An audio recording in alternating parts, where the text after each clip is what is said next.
aram daw nindo bilang sarong merchandiser makulubon sa mata. Iyo, kasi mga display mo, nagdudubang oras ka nakakapakaray kang display mo, oh. Tapos maabot si mga customer nagmamaradali. No. Ang gigibuhon, hahalo kayon gabo si mga display mo. O yamon baga. Oh.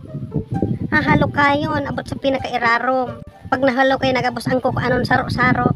Oh, sinalo kay mayo na gornos na naman si pakaray mong display, maduwang oras ka nang kakapakaray. Tapos pag abot kang oras, hahalo kayo lang kang ibang customer. Dahil ko man sinasabing gabos, iyo, baka may mga mag-angal dyan. Ang sinasabi ko lang si ibang customer, mauyamon, makulugon sa mata. O ano, hinda daw sa indo, paghuna nindo, pero may kamong tama, ay ano na. Marauton magparamasid pag mga arog ka iyan. O, grabe si para pakaray mo tamas magayon sa mata pag mahiling ka magayonan mga kaining display ka ini. Oh. Tapos maabot si mga customer, ay Diyos ko, pagal-pagal na. Ay, bahala daw kamo dyan. Oh. Sige na, bahala kamo.